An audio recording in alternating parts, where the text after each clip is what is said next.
ছুরি নিয়ে আমাকে শেষ করে দেওয়ার জন্য, হত্যা করে দেওয়ার জন্য।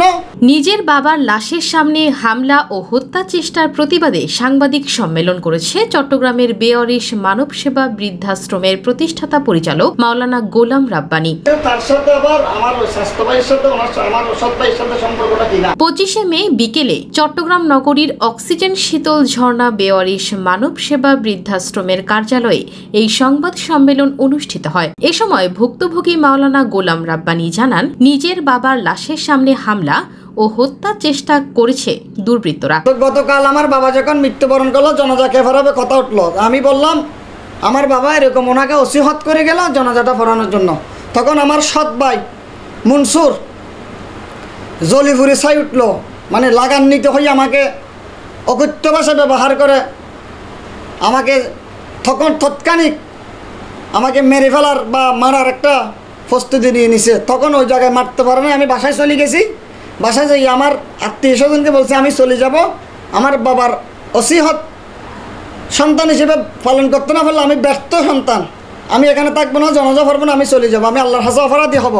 একথা যখন আমি জোরে জোরে গলায় বলছি, তখন আমার সৎ ভাই আমাকে ছুরি নিয়ে আমাকে শেষ করে দেওয়ার জন্য, হত্যা করে দেওয়ার জন্য আমার বাড়িতে ঢুকে একটা আমার যিনি নিজের ভাই আছে মঞ্জুর, ওনার ওয়াইফের রুমে ঢুকে আমাকে মারার জন্য, হত্যা করে দেওয়ার জন্য ঢুকে আমাকে আমার এই ছুরি দিয়ে আমার হাতে বাড়ি দে।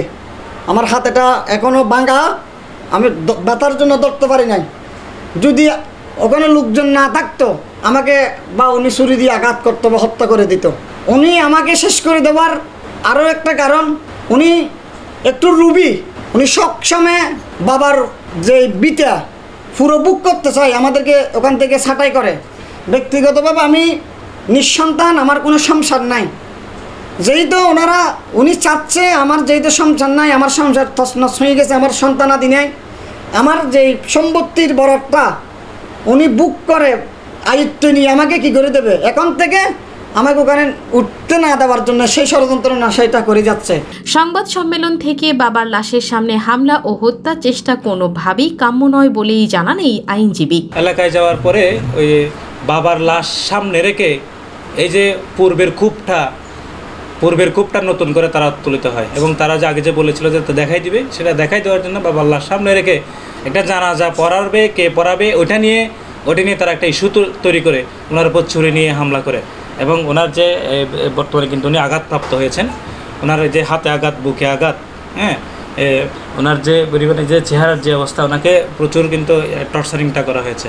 আমি যথাযথ কর্তৃপক্ষ এবং আইনের কাছে নিবেদন করব, এই তীব্র ন্যাক্কারজনক ঘটনার শাস্তি দাবি করতেছে। সংবাদ সম্মেলন থেকে অবিলম্বে দোষীদের আইনের আওতায় আনার দাবি জানান এই ভুক্তভোগী। আমি আইন শৃঙ্খলা বাহিনী, ঊর্ধ্বতন কর্মকর্তা, গোয়েন্দা সংস্থা, আমি প্রত্যেকের দৃষ্টি আকর্ষণ করতেছি, যারা আইন প্রয়োগকারী সংস্থা আছেন প্রত্যেকের আমি দৃষ্টি আকর্ষণ করতেছি, আপনারা আমাকে বাঁচান।